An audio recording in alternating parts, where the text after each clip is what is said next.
Your Bibles, turn there with me. Deuteronomy chapter 6. It's a little bit of a long reading, but I think it's a reading worth having as we start our lesson today. Deuteronomy chapter 6, verse 1 beginning. Now this is the commandment, and these are the statutes and judgments which the Lord your God commands you to teach, that you may observe them in the land which you're crossing over to possess, that you may fear the Lord your God and keep all his statutes and his commandments which I commanded you, you and your sons and your grandson, all the days of your life, that your days may be prolonged. I want to stop here and make the point. Now, of course, he's talking about it just in chapter 5. It talked about the laws I'm talking about are the laws of the commandments, the 10 commandments and the laws, the Levitical laws that are given. He was talking about these were the laws that were given to us, even us, those of us who are alive today, not to our fathers who were before the flood. He's talking about the covenant relationship that Matt talked about Wednesday night with the children of Israel, the Israelites, and God, the old covenant. But I want you to get the point. The Bible tells us that the things which were written aforetime were written for our learning, that we might, we through patience and comfort of the Scriptures might have hope. The whole point is, how did God deal with them? Can we learn how to use those same principles today, in our time? The first principle is that God expects us to keep his commandments. He expects us to follow his statutes. He expects us to do his will, and as we've been studying on Wednesday night in the book of Hebrews, the whole point is he blesses us when we are faithful, and there are consequences when we're not faithful. So the point of being faithful is still being made here. And I want to continue with this reading very quickly because I think it sets a point for what we're studying this week and in the last few weeks about our cultural battle in our society. He says, verse 4, "Hear, O Israel, the Lord our God, the Lord is one. You shall love the Lord your God with all your heart, with all your soul, with all your strength. And these words which I command you shall be in your heart. You shall teach them diligently to your children. You shall talk of them when you sit in your house, when you walk by the way, when you lie down, and when you rise up. You shall bind them as a sign on your hand, and they shall be as frontlets between your eyes. You shall write them on the doorposts of your house and on your gates." The point I want to get here is, he gave us a prescription for maintaining our proper relationship with God and for a covenant relationship to continue. He gave us a prescription for how a nation can live long in the land which God gives them. Learn the will of God, obey it yourselves, and then teach it to your children. Teach your children these laws and commandments of God. Folks, as a nation, we have failed miserably at that. Miserably. We have not done what we were supposed to do. And as a result, we are reaping what we have sown societally. When you try to take God out of public life, and when you tell children repeatedly as they're growing up, it's okay to believe in God, but you can't tell nobody. And you can't be out there, can't try to encourage anybody else to believe in God, and that's pushing your beliefs on somebody else. When you continually do that, then you're setting it up. You're creating a vacuum. And y'all know that nature does not like a vacuum. Something's going to fill it. If you don't fill your children's lives with the Lord and with God's will and with Scripture, it's going to be filled with something. I heard a commentator many, many years ago make a point, and I don't even remember who it was that said it, but it has always stuck with me. They were talking about what's wrong with the world. He said most people in our society have a God-sized hole in their soul, and they're not letting God fill it. That's a terrible thing to say, but I believe it's true. Now, we've been studying, and last week, yes, sir, go ahead, brother. Well, this morning I heard Brother John Dewberry preaching a sermon, and he was talking about our schools and our houses and the way our life now, we're teaching our kids to disregard the flag, to disregard the Constitution, and all that. How can we expect when they get 19 to put a rifle in their hand, expect them to defend our truth or our nation? Well, they have no reason to defend the nation. Right. We still do the Pledge of Allegiance every day at our school, and I think it's important. When I was teaching, I used to, you cannot force a kid to pledge. You cannot make them stand. You can't do that. Now, I always told my kids, you may not respect the flag, but you're going to respect your classmates. You're going to stand and respect them. You ain't got to pledge. But I did do this once, and I said, I will excuse you from having to pledge if you can give me a reason why. If you can tell me why. And I had one young lady who actually was a member of the church at another congregation who would not stand for the pledge. She stood, but she wouldn't say the pledge. And I asked her why, because I knew her spiritual background. I asked, why will you not stand, say the pledge? She said, because it's not true anymore. Got a good point. Wasn't a whole lot I could say to it. Now, for those of you, this was not part of my presentation, but I've done a little research on it just recently. The Pledge of Allegiance, we know it. I pledge allegiance to the flag and of the United States of America and to the republic for which it stands, one nation. Listen carefully. One nation, indivisible. Did you know that? One nation, indivisible, with liberty and justice for all. That's the original pledge. In 1954, President Eisenhower petitioned Congress to create a resolution to add the words, under God, to the pledge. Because, what was going on in 1954? It had just ended, but that was part of the overall thing that we call the Cold War. Okay? And the Cold War was where we fought against Russia and China, Communist Russia and Communist China, Soviet Union and Communist China, in backwater peripheral wars that we didn't fight them directly, but we fought in these little hot spots all over the world. Korea, Vietnam, Cambodia, in sub-Saharan Africa. Conflicts, that's correct. Various conflicts, various police actions. Okay? By the way, are y'all aware that the Korean War never officially ended?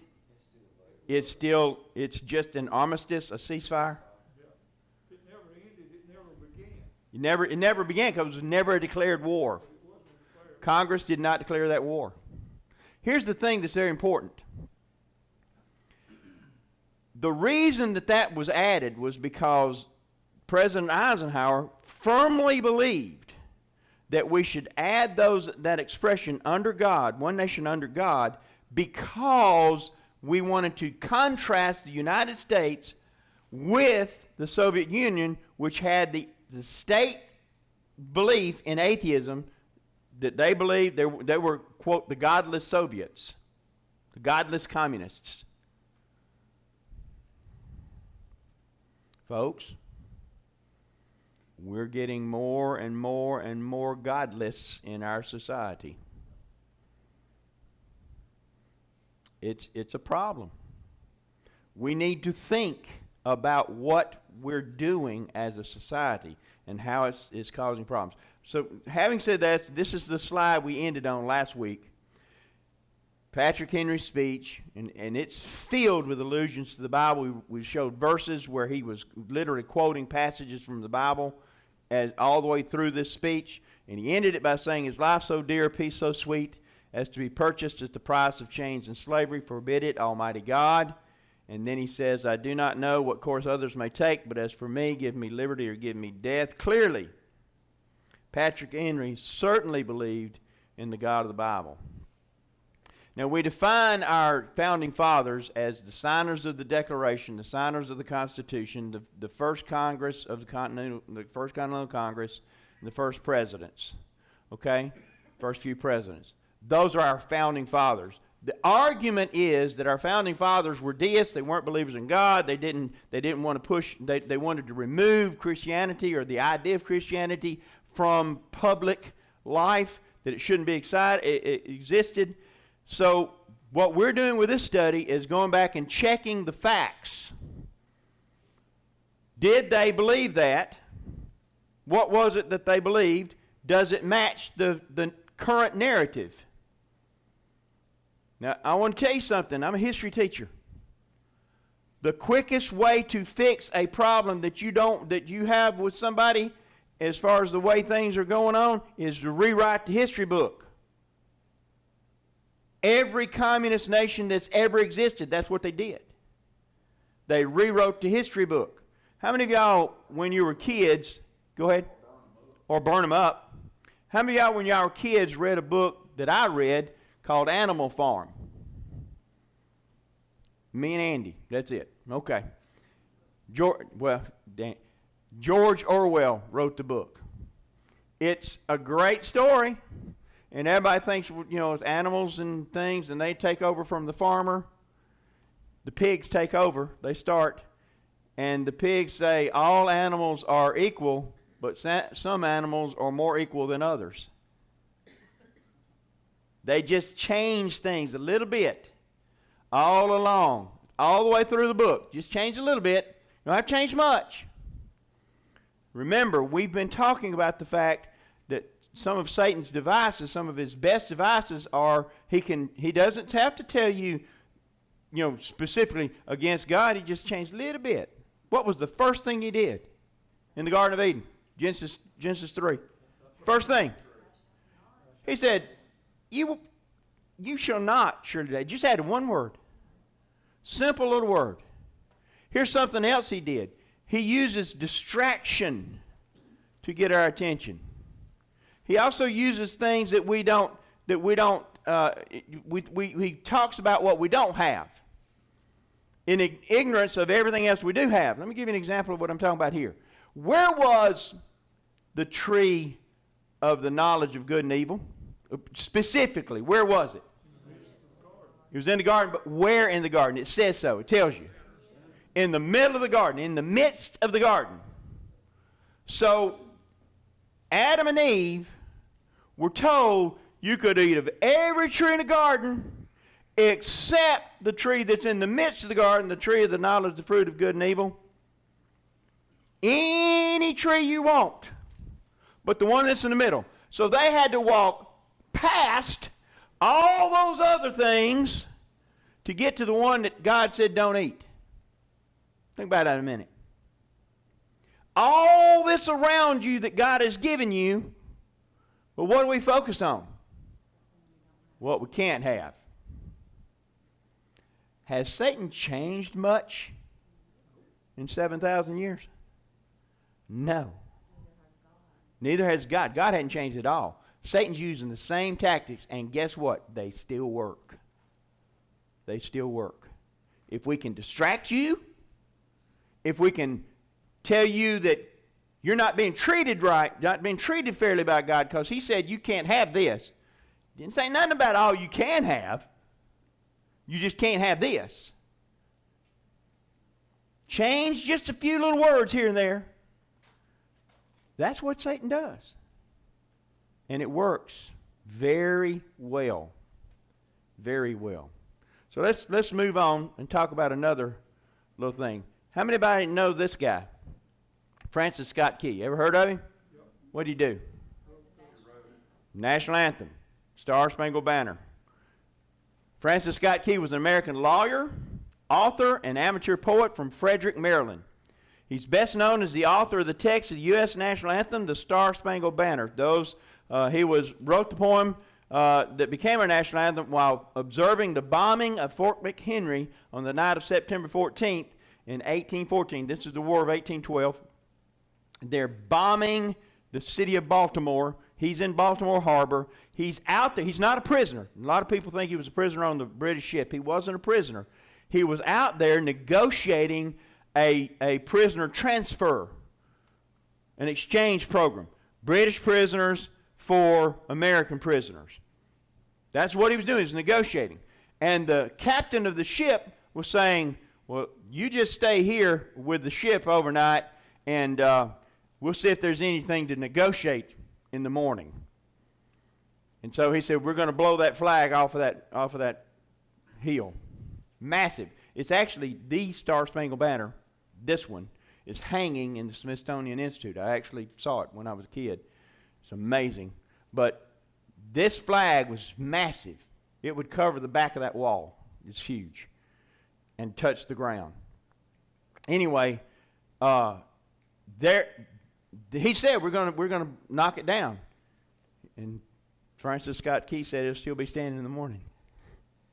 And the men in the ship, the prisoners, kept saying, is the flag still standing? Is the banner still standing? Is it still there? And it was knocked down several times and stood back up, and it was propped up sometimes by the bodies of those that were underneath it. But I want you to notice, the next day, the flag was still there. And we sing the words to that song. I want you to look at it. I know it's small, but we all know it.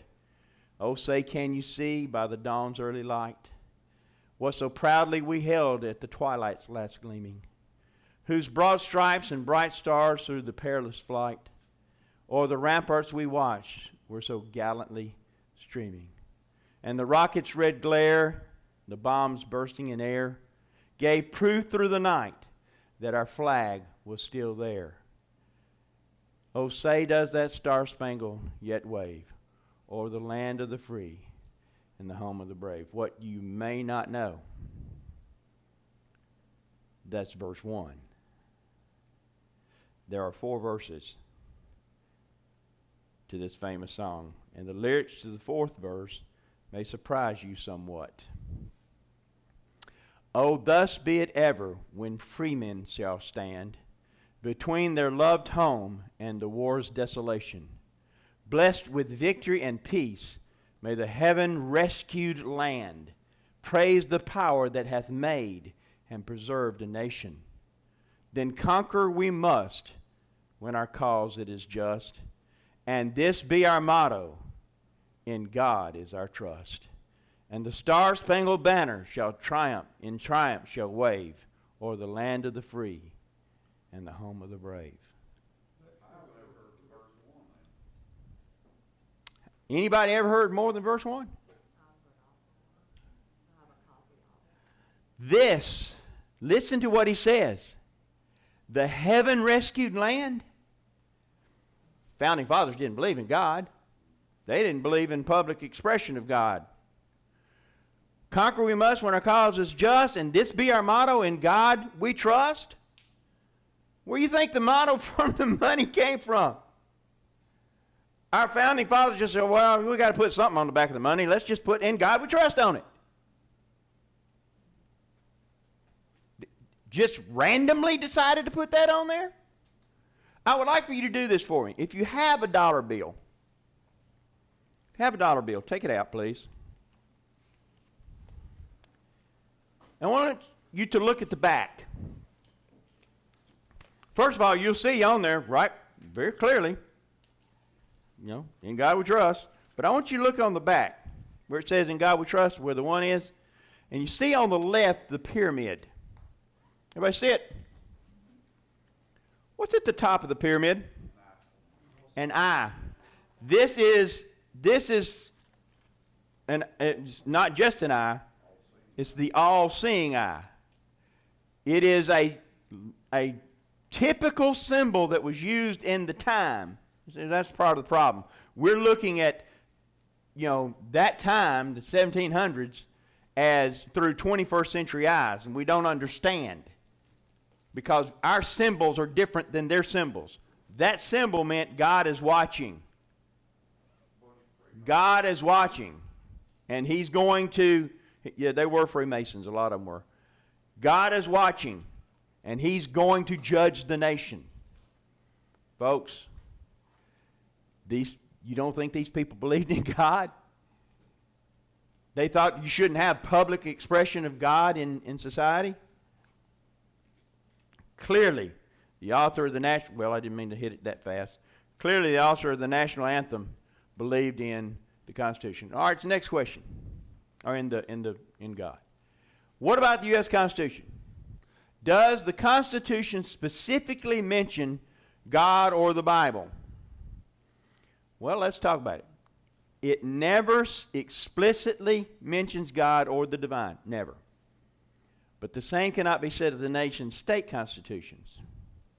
In fact, God or the divine is mentioned at least once in every single original state constitution, all 50 of them. Every one of them. And nearly 200 times overall, according to a Pew Research analysis. And let me stop here real quick and say something about the Constitution. The only thing in the Constitution that specifically talks about religion is the First Amendment. Now, understand, going back and have a little understanding what we're doing here in history. The Constitution originally had 7 articles, laying out how the government was going to work, how it was going to be established, setting up a Congress, setting up the executive office of the president, the Supreme Court, or the federal judiciary, setting up how the Constitution could be amended, setting up how the laws were going to be taken, supreme, the Constitution would be supreme law of the land. All those things are in the first one. There were 2 groups that developed over time. The Federalists and the Anti-Federalists. The Federalists believed that there needed to be a strong central government, that it needed to control what was going on, because without a strong central government, you could not protect the country. Okay? Well, hang on. Anyway, they believed that the federal government had to have a certain amount of power, or you couldn't handle it. They were what were known as loose constructionists. They believed that the government should do whatever was necessary to protect the Union. The Anti-Federalists, led by Thomas Jefferson, believed that in what is called a strict constructionist view, the idea that you can't have that the government should have no more law, no more power than the states give them. Okay? That's it. Now, here's the interesting point. The Federalists were right on some things. The Anti-Federalists were right on some things. Here's the deal. Rather than lock down the government arguing with each other, they compromised. See, the Federalists thought the Constitution was fine, just like it was with those 7 articles. The Anti-Federalists said we're not going to agree to this thing until there's a Bill of Rights attached to it that state explicitly what the rights of the people are. There were originally 12 bills that were added, or amendments that were going to be added to the Constitution. 10 of them passed. And those 10 we refer to as the Bill of Rights. The first thing they amended the Constitution, the very first amendment, guarantees 5 specific freedoms. It says, and this is important because who makes the laws under the Constitution? Who makes them? Congress. Not the president, not the judiciary. The president enforces the laws under the Constitution. The judiciary interprets the laws under the Constitution. Now, we have twisted that a great deal in practice. But that was the original intent of the Congress, of the Constitution. Here's what it says. Congress shall make no law. What? No law. Somebody help me here. What does no mean? None. None. As we might say in South Alabama, nairn. Not ne'er one. Congress shall make no law respecting an establishment of religion, nor prohibiting the free exercise thereof, or of speech, or of the press, or of the right of the people to peaceably to assemble, and to petition the government for redress of grievances. 5 freedoms. Religion, speech, press, assembly, and petition. Now let me stop here just a second. If religion wasn't important to them, why was it the very first thing that they said we got to protect? It was important. It was important to them that we protect it. And notice what it says. Congress shall make no law respecting religion or prohibiting the free exercise thereof. So Congress is not supposed to get involved in religion at all. Period. The government is not supposed to interfere with the church. Public expression is freedom. And when you limit public expression, the freedom to say and practice religion, then you are restricting freedom. Folks, I'm sorry. I don't understand what the confusion is. I really don't. You know, I'm simple. When you have a rule that says you can do this and you can't do that, I generally tend to think that's easy to do. I can do this, I can't do that. I can't establish a religion, a state religion, and I can't interfere with your right to practice religion. Period. Done. Now here's what they have twisted that to say.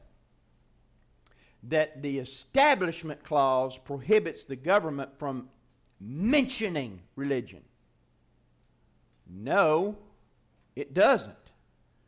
Because even though they're congressmen, guess what they have the right to? Religious beliefs and freedom of speech. They can still say what they believe and practice what they believe. Still. Okay. That's important.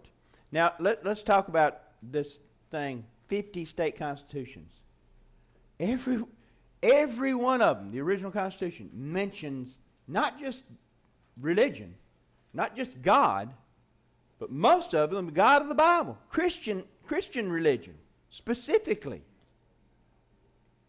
Now, the Anti-Federalists would say the federal government can't interfere with the state government's right to do that. That's Article 10 of the Constitution, Amendment 10, that whatever laws that are powers that are not given to the states are reserved, not given to the federal government, are reserved to the states. You can't tell us.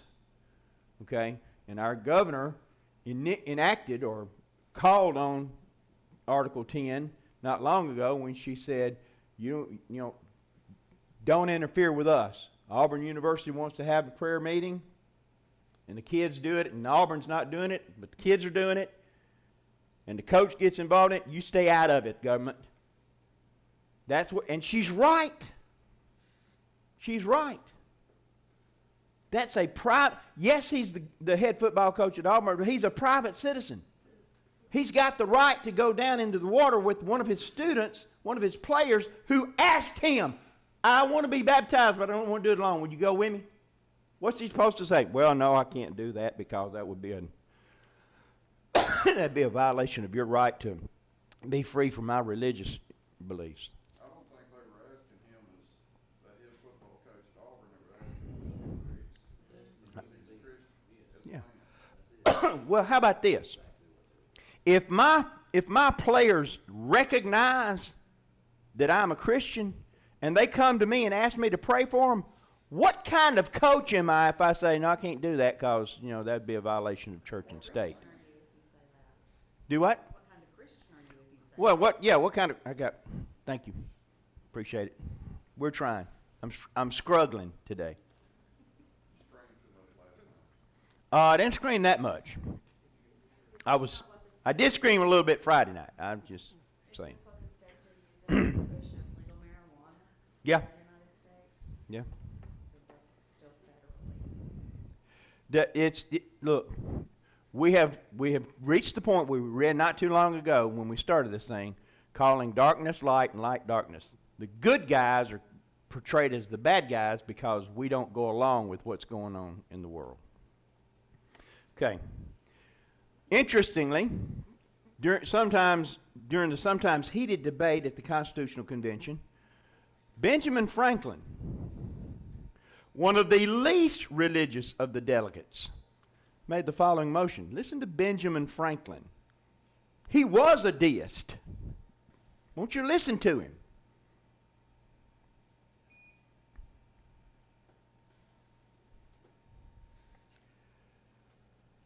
We shall be divided by our partial local interests. Our projects will be confounded, and we ourselves shall become a reproach and a byword down to future ages.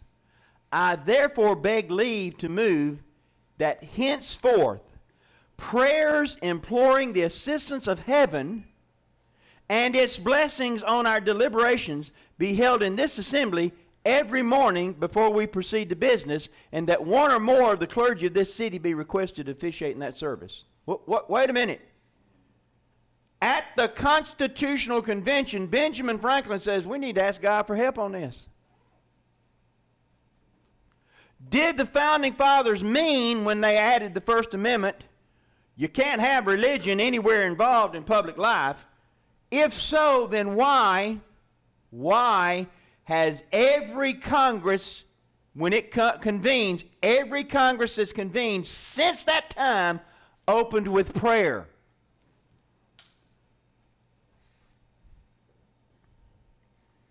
In fact, one of the arguments that was brought up with the arguments against prayer in schools in the 1960s was, well, wait a minute. Schools can't have prayer, but Congress can? You're telling us we can't tell our kids about God, but you can have prayer? It's a double standard. That's the way it is. Okay.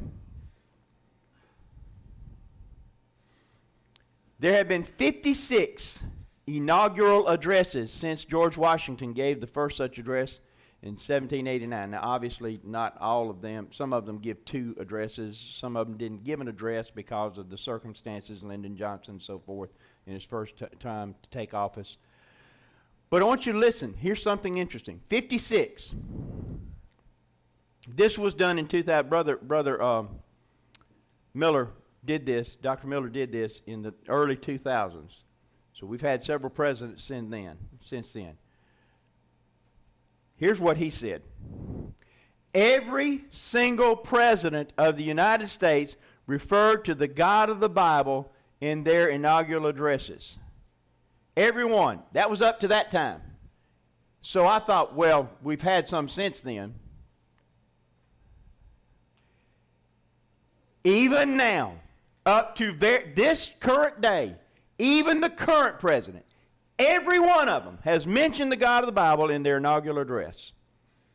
Every one of them. Let that sink in.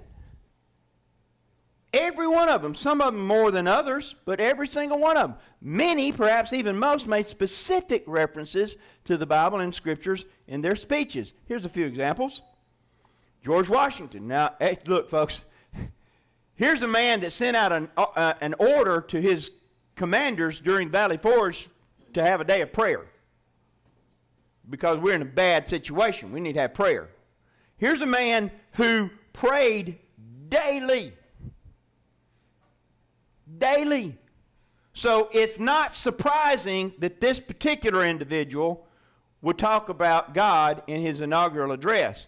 Here's what he says. Such being the impressions under which I have, in obedience to the public summons, repaired to the present station, it would be particularly improper to omit in this first official act my fervent supplications to that almighty being who rules over the universe, who presides in the councils of nations, and whose providential aid can supply every human defect, that his benediction may consecrate to the liberties and happiness of a people of the United States. A government instituted by themselves for these, and he goes on. First of all, wow. Listen to how this man talked. It's impressive.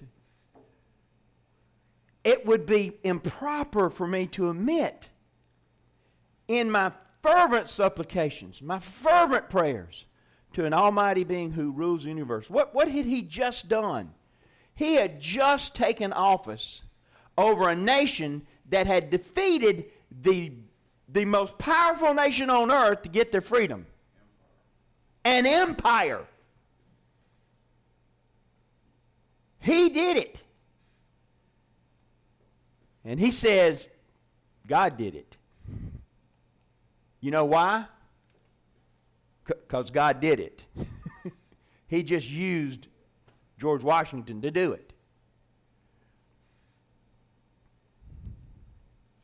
Essential purposes that may enable every instrument employed in its administration to execute with its successes the functions allotted to its charge. In tendering this homage to the great author of every public and private good. Would stop. The great author of every public and private good. I assure myself that it expresses your sentiments not less than mine own, nor those of my fellow citizens at large less than either. In other words, I think y'all believe the same way I do, that God gave us everything we have. And that he's the author of every benefit, public and private. You know where that comes from? Every good and perfect gift cometh down from the Father of lights. Where is that? In the Bible. It's in the New Testament. No people can be bound to acknowledge and adore the invisible hand which conducts the affairs of men more than those of the United States. Now I want you to stop and think about this just a minute. He's saying, if you think about it, we just defeated the most powerful nation on earth for freedom. How could we possibly have done that if God had not been with us? Sometime we'll tell the story, when we have a little more time, of the evacuation from New Jersey when the British were taking over, and Washington had to get his army across the bridge, Potomac, before they were destroyed. And he prayed for help. And guess what happened? A fog rolled in that was so thick that the British couldn't see him crossing the Delaware to get across. Couldn't see him. He got his entire army across in one night, and the British couldn't do a thing about it. Had that not happened, the war would have ended that night, because the British would have destroyed them. They had them backed up, couldn't get out. Yeah, think about this. There's so many examples. Every step by which they have advanced to the character of an independent nation seems to have been distinguished by some token of providential agency. God led them to it. Since we ought to no less to be persuaded that the propitious smiles of heaven can never be expected on a nation that disregards the rules of order and right which heaven itself has ordained. I'll stop right there. Look at what he said. The smiles of heaven can never be expected on a nation that disregards the rules of order and right which heaven itself ordained.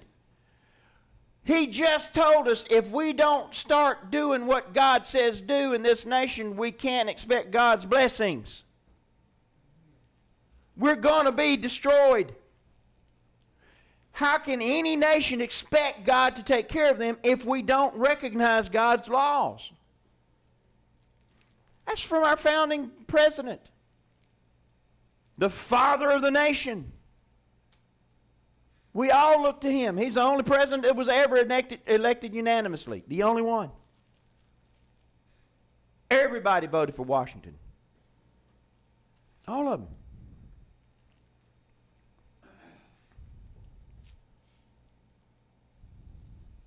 Come on. But not resorting once more to the benign parent of the human race, In humble supplication, he said, I can't finish my speech. I skipped that slide just for time's sake. I can't finish my speech without resorting once more to the benign parent of the human race. In humble supplication, that since he has been pleased to favor the American people with opportunities for deliberating in tranquility and dispositions for deciding unparalleled unanimity of form of government for the security of their union and the advancement of their happiness, so his divine blessing may be equally conspicuous in the enlarged views. I know some of y'all having a hard time following what he's saying, because we don't talk like that anymore. Let me tell you what he just said. Put it in Alabama country boy. Y'all ready? We're dependent on God to give us safety and security.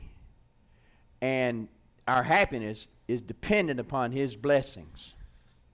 And they ought to be obvious. His blessings are conspicuous. That means obvious. In the enlarged view, the temperate consultations of the wise measures on which the success of this government depends. In other words, this government can't survive without God's divine blessings. It can't. In 1789, I think it was, France had a little revolution. It was very similar to the American Revolution, with a few differences. They beheaded everybody that wasn't on their side. They killed everybody with a guillotine, including the king and his wife. But let me ask you this. Does anybody know the distinct difference between the French philosophy and the American philosophy, and why the American Revolution has lasted for over 260 years and the French Revolution fell, came back, fell, came back, fell, came back, fell, came back? Does anybody know why? Because the French Revolution was based on the idea of a godless philosophy. They didn't believe in God. I don't think they cared about their people like the Americans. Are you following that? Their revolution was godless. It was communistic in form. Before communism was a thing, they were communistic in form. Ours was based on trust in God. Folks, we don't have a lot of time left this morning. But if you don't remember anything, remember that. If our society, if our nation doesn't trust in God, we will fall. Period. And that's not a prophecy. That's a fact. We better remember it. Thank you for your time. Appreciate you.